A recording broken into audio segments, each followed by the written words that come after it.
A paz do Senhor, boa noite, tudo bem com vocês? Espero que esteja, se não tiver, vai ficar para a glória de Deus. Nossa vida não é só aqui na terra, nós temos uma vida também lá no céu. Nós estamos aqui apenas peregrinos, estamos de passagem. Nosso Senhor Jesus Cristo veio para nos dar vida eterna, como ele morreu para que nós, por causa do nosso pecado, então ele não quer que nós cometemos mais pecado nenhum. Então, estamos aqui para conhecer Jesus e praticar a palavra dele, praticar o que ele deixou na Bíblia, o que está escrito na Bíblia, e para nós se preparar para poder ir para o céu, porque quem não se preparar vai ser igual aqueles anjos caídos que Deus expulsou lá do céu. Então, temos que se preparar, porque se Deus não poupou nem os anjos dele, como que ele vai nos poupar? Então, vamos se preparar para ir para o céu. E Deus dá isso para nós na Bíblia. A Bíblia é a maneira de nós ir para o céu. É o ensinamento para nós ir para o céu, para estarmos com Deus. Quando daqui partirmos, que tem uma palavra para o seu coração que vai esclarecer melhor para vocês. Que diz assim: a primeira definição não podemos mencionar no paraíso é o céu como morada de Deus, dos anjos e dos salvos. Quando estava na cruz, nosso Senhor fez uma promessa ao ladrão arrependido. Em verdade, te digo que hoje estarás comigo no paraíso. Essa promessa foi prontamente cumprida, pois quando, por a causa da sua morte, o corpo do Senhor Jesus foi para a sepultura, mas seu espírito para o Pai, ou seja, para o céu, o lugar de habitação de Deus. Não há como mensurar tamanha alegria do ladrão ao ver que hoje mesmo estará comigo no paraíso. Foi muito bom ele ter ouvido a Jesus a promessa de encontro no paraíso. Isso é expressão de toda soma das bem-aventuranças em Cristo. O apóstolo Paulo foi arrebatado e levado ao paraíso, que é o mesmo lugar que aparece em Apocalipse, capítulo 2, versículo 7. Depois do julgamento final, após o milênio, a purificação da terra por meio do fogo, surgirá a nova Jerusalém, que figura como a cidade eterna de Deus. Quando esteve neste mundo, o Senhor Jesus segurou que prepararia um lugar para os santos, a Nova Jerusalém, criada por ocasião da purificação ocorrida na terra. Tem a sua origem no céu e será também terrena, visto que substituirá a antiga cidade que estava contaminada. Ela descerá diretamente dos céus. Nessa ocasião, os salvos serão cidadãos desta cidade, desfrutarão das bênçãos eternas e habitarão em seus corpos transformados em um estado glorioso. De acordo com o estudo atento do Apocalipse, depois do arrebatamento da igreja, ocorrerá a grande tribulação, por um período de 7 anos. Em seguida, nosso Senhor retornará glorioso e triunfantemente por ocasião dessa segunda vinda e implantará o reino milenar. Depois do milênio, estaremos glorioso estado eterno. Aqui devemos cuidar para não confundir o milênio com o estado eterno. Este caracteriza a eternidade sem fim, em que passamos com Deus. Aquele é um período em que Jesus reinará por 1000 anos na terra, e ao final desse período, pessoas serão julgadas diante do trono branco, o juízo final. Aguardemos piedosamente o reino eterno, o novo céu, a nova terra e a nova Jerusalém. De Gênesis a Apocalipse, há um propósito divino na consumação do século, onde ocorrerá por ocasião da segunda vinda de Cristo Jesus. Após o milênio, em que serão estabelecidos um novo céu e uma nova terra, nesse tempo o propósito original de Deus se cumprirá em toda a terra, se encherá de sua glória, conforme o apóstolo Paulo escreveu. Haverá reconciliação geral de todas as coisas, em que céu e terra serão a mesma grei. Por isso, o perfeito e eterno estado é descrito na Bíblia como um lugar belo de santidade e perfeição, pois a antiga ordem em que esperava a natureza do pecado foi abolida e deu lugar a um lugar santo, puro e perfeito. O livro do Apocalipse traz alguns símbolos que descreve de maneira mais vívida e divino estado perfeito de todas as coisas. São símbolos que comunicam a singularidade desse novo estado. Um rio, a árvore, a ausência de males, a presença de Deus.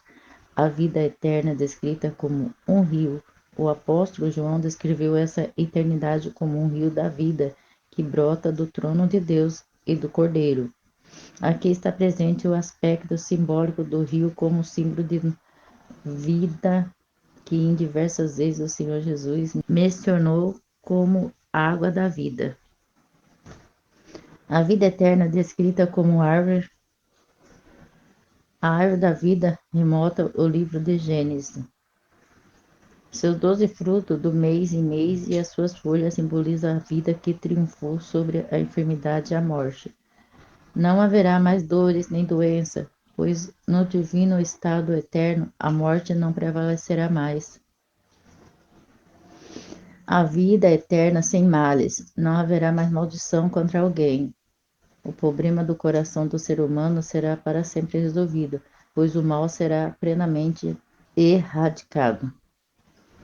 Ali o trono de Deus e do Cordeiro estarão centralizados no coração do ser humano. A vida eterna na presença de Deus, contemplaremos a Deus face a face, e a sua presença será a nossa luz para sempre. Que alegria indizível! Prestaremos culto olhando diretamente para ele. Sua presença gloriosa fará com que não haja mais noite, não havendo mais qualquer escuridão.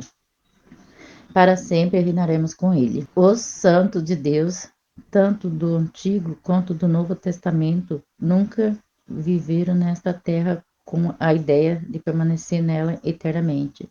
O patriarca Abraão vivia nela com a esperança da cidade celestial, cujo construtor é Deus.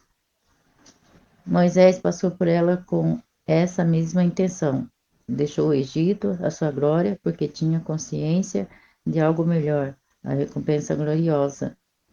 Por isso, o cristão que vive neste mundo sabe que aqui ele é peregrino nesta jornada, pois está consciente de que o seu lar é a sua verdadeira cidade, é celestial, de onde o nosso grande e maravilhoso Deus habita. Ao se fazer menção dos escritos nas 12 portas da cidade, onde estão os nomes das 12 tribos de Israel e dos alicerces, leva os nomes dos 12 apóstolos. Está evidente que se trata de pessoas originárias de todas as eras.